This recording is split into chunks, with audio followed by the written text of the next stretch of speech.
नमस्कार, जनवार्तामध्ये आपल्या सर्वांचं स्वागत। सर्वप्रथम पाहूया ठळक बातम्या।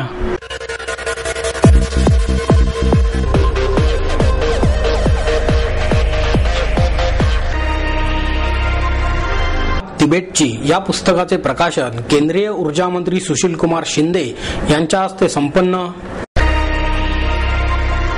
शिवसेना भारतीय विद्यार्थी सेनेच्या वतीने आयोजित पोलीस भरती पूर्व प्रशिक्षण शिबिराचे शिवसेना संपर्क प्रमुख आमदार नीलम गोरे यांच्या हस्ते उद्घाटन।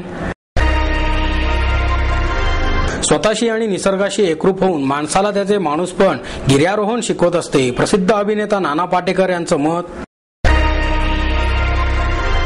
महाराष्ट्र शासनाच्या शिक्षण विभागाच्या अर्थपूर्ण कारभारामुळे डीटीएड विद्यार्थी-विद्यार्थिनी आले रस्त्यावर।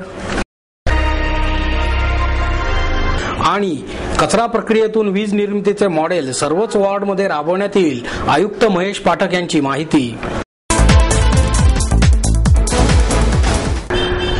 वाट तिबेटची या पुस्तकाचे प्रकाशन केंद्रीय ऊर्जा मंत्री सुशील कुमार शिंदे यांच्या हस्ते करण्यात आले। पुरंदरे प्रकाशन आणि गार्डियन हॉलिडेजच्या वतीने प्रसिद्ध लेखिका डॉक्टर मीना प्रभू यांच्या वाट तिबेटची या पुस्तकाचे प्रकाशन करण्यात आले। हे पुस्तक चीनचा खरा चेहरा दाखवण्याच्या दृष्टीने महत्त्वाचे ठरेल, असे मत केंद्रीय ऊर्जा मंत्री सुशील कुमार शिंदे यांनी व्यक्त केले। यावेळी शिवशाहीर बाबासाहेब पुरंदरे, ज्येष्ठ साहित्यिक डॉक्टर आनंद यादव, प्रसिद्ध वात्रटिकाकार रामदास फुटाणे, डॉक्टर मंगला गोडबोले आदी उपस्थित होते। शिंदे म्हणाले, चीनने अरुणाचलच्या वरील भागात वीज निर्माण करण्यासाठी धरण उभारले असून त्याला भारताचा विरोध आहे। तिबेटमधील नागरिकांचे कशाप्रकारे हाल केले जातात हे दलाई लामा यांनी अनेक वेळा सांगितले आहे। चीनच्या साम्राज्यवादी भूमिकेला विरोध करण्यासाठीच दलाई लामा यांना भारताने आश्रय दिला आहे। त्याच परिस्थितीशी निगडीत असलेल्या विषयावर मीना प्रभू यांनी लिहिलेले पुस्तक महत्त्वाचे आणि ऐतिहासिकदृष्ट्या उपयुक्त ठरणार आहे। जागतिक महासत्ता म्हणून पुढे जात असलेल्या साम्राज्यवादी चीनमुळे ईशान्य भारताची अवस्था बिकट होत चालली आहे। या गंभीर विषयावर चर्चा करणे आवश्यक असताना महाराष्ट्रात मात्र शिवबडा आणि छत्रपती वडा तुमचा की आमचा यावर चर्चा केली जात आहे। यावरून आपली वैचारिक स्थिती कोणत्या पातळीवर आहे याचा आपण विचार केला पाहिजे, असे पुरंदरे म्हणाले। आनंद यादव म्हणाले की मराठी साहित्यातील यापूर्वीच्या प्रवास वर्णनांची शैली कोरडी, ठणठणीत आणि एखाद्या गोष्टीचा पंचनामा करावा त्या पद्धतीची आहे। मात्र मीना प्रभू यांनी पूर्ण वेळ वेगळी शैली निर्माण केली। या कार्यक्रमात मंगला गोडबोले, रामदास फुटाणे यांनी पुस्तकाविषयी विचार मांडले। लेखिका मीना प्रभू यांनीही तिबेटचा प्रवास करताना आलेले अनुभव सांगितले। तसेच चीनमुळे ईशान्य भारतातील राज्यांवर ओढवलेल्या परिस्थितीविषयी चिंताही व्यक्त केली। शिवसेना आणि भारतीय विद्यार्थी सेनेच्या वतीने आयोजित पोलीस भरती पूर्व प्रशिक्षण शिबिराचे उद्घाटन संपर्क प्रमुख आमदार नीलम गोरे यांच्या हस्ते करण्यात आले। यावेळी शिवसेना उपनेते ॲडव्होकेट गणेश सातपुते, शहर उपप्रमुख प्रशांत बधे, राजेंद्र शिंदे, पोलीस उपनिरीक्षक उमेश रुपनवार, अनंत घरत, सूरज लोखंडे, निलेश गिरमे आदी उपस्थित होते। यावेळी बोलताना गोरे म्हणाल्या, पोलीस भरती प्रक्रियेत मराठी तरुणांची संख्या दिवसेंदिवस वाढत आहे, परंतु योग्य मार्गदर्शनाअभावी त्यांना संधी मिळत नाही।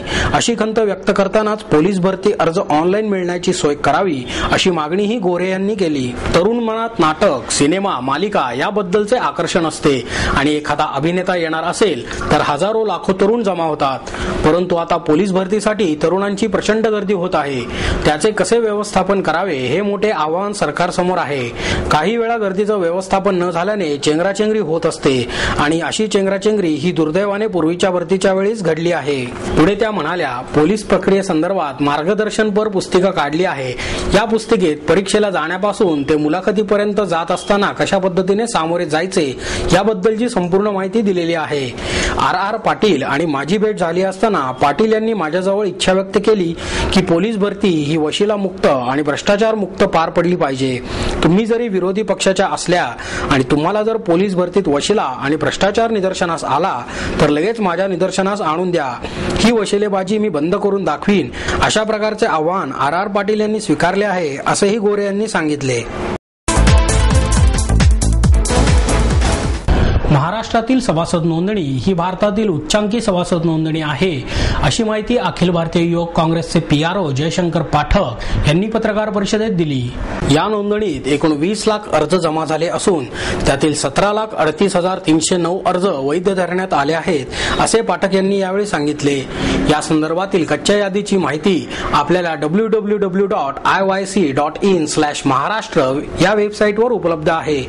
याशिवाय सर्व LRO तेथील सर्व विधानसभा मतदारसंघात जाऊन त्या ठिकाणी त्रुटींचे निवारण करणार आहेत. सदर त्रुटींचे निवारण हे 11 जुलै पर्यंत करण्यात येणार आहे. सर्व सभासदांना ज्यांना कोणाला मतदार यादीत दुरुस्ती करणे आहे त्यांना सदर ठिकाणी ओरिजिनल सभासद पावती आणि ओरिजिनल कागदपत्रे आणणे आवश्यक आहे. ही निवडणूक प्रक्रिया भारतातील 20 राज्यात पूर्ण झाली आहे. ही सर्व सभासद नोंदणी आणि निवडणूक प्रक्रिया निपक्षपणे राबवण्यासाठी राहुल गांधी यांनी foundation of advanced management of elections या संस्थेत स्वतंत्रपणे कारभार दिला असून त्यामुळे सामान्य माणसाला देखील त्यात सहभाग घेणे अतिशय सोपे झाले आहे, असेही पाठक यांनी सांगितले. FAME ही NGO संस्था माजी निवडणूक निर्णय अधिकारी श्री लिंगडो यांनी स्थापित केली आहे. तरी वरील प्रक्रियेसंदर्भात काही तक्रार असल्यास KJ राव आणि FAME कडे संपर्क साधावा असे आवाहनही पाठक यांनी यावेळी केले. स्वतःशी आणि निसर्गाशी एकरूप होऊन माणसाला त्याचे माणूसपण गिर्यारोहण शिकवत असते, असे मत प्रसिद्ध अभिनेता नाना पाटेकर यांनी व्यक्त केले. डॉक्टर राम तपस्वी लिखित सागरनाथा या पुस्तकाचे प्रकाशन नाना पाटेकर यांच्या हस्ते करण्यात आले.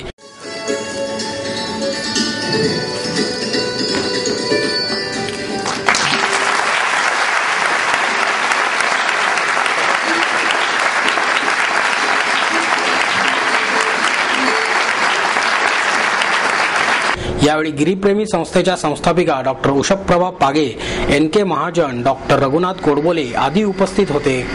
पुढे पाटेकर म्हणाले, समाजाने आखून दिलेल्या चौकटीत जगताना एकमेकांचे पाय खेचून उंदरांची शर्यत जिंकण्यातच प्रत्येकाला धन्यता वाटते. या किळसवाण्या जगण्यात आणि शहरीकरणात माणसाचे माणूसपणच हरवत चालले आहे. हे माणूसपण मिळवण्यासाठी निसर्गाची साथ असणे आवश्यक आहे. बदलत्या काळानुसार समाजात बदल होत असले तरी निसर्गाशी नाळ तुटू नये यासाठी प्रयत्न करणे आवश्यक असल्याचे मतही नाना पाटेकर यांनी व्यक्त केले.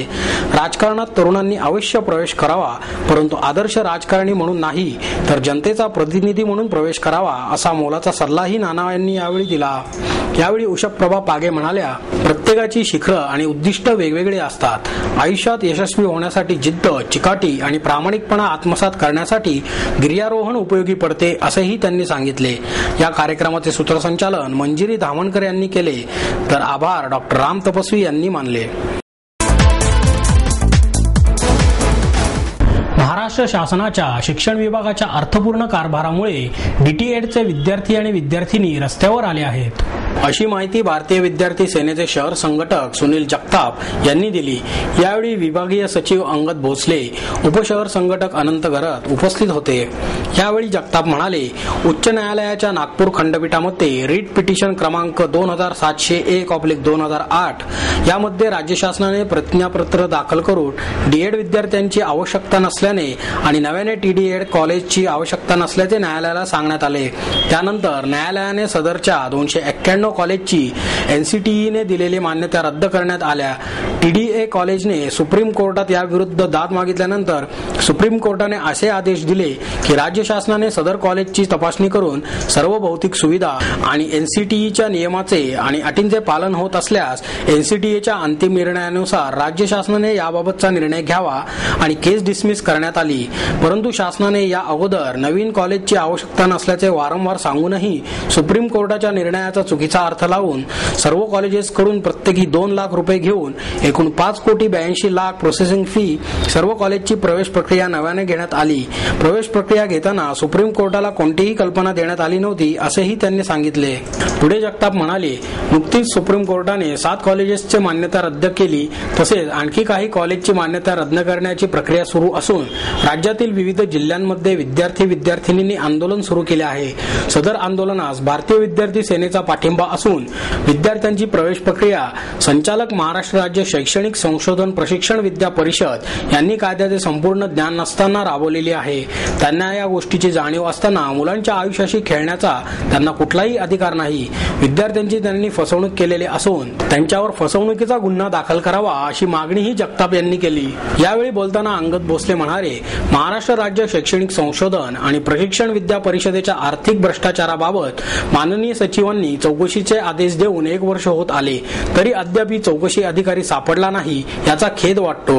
या संदर्भात तत्कालीन शिक्षण मंत्री बाळासाहेब थोरात आणि सध्याचे शिक्षण मंत्री राजेंद्र दर्डा यांना प्रत्यक्ष भेटून निवेदन देण्यात आलेले आहे। तसेच महाराष्ट्र राज्य शैक्षणिक संशोधन आणि प्रशिक्षण विद्या परिषदेच्या आर्थिक भ्रष्टाचारासंदर्भात आणि डीटीएड प्रवेश प्रक्रियेबाबत आणि डीटीएड प्रवेश प्रक्रियेतील अवैधतेबाबत माननीय राज्यपाल, मुख्यमंत्री, मुख्य सचिव, शिक्षण सचिव यांना निवेदने दिलेले असून सर्व राज्यकर्ते भ्रष्टाचार करणाऱ्यांना पाठीशी घालत असून याबाबत त्वरित निर्णय न घेतल्यास मुंबई उच्च न्यायालयात भारतीय विद्यार्थी सेनेच्या वतीने दाद मागण्यात येईल असेही भोसले यांनी यावेळी सांगितले।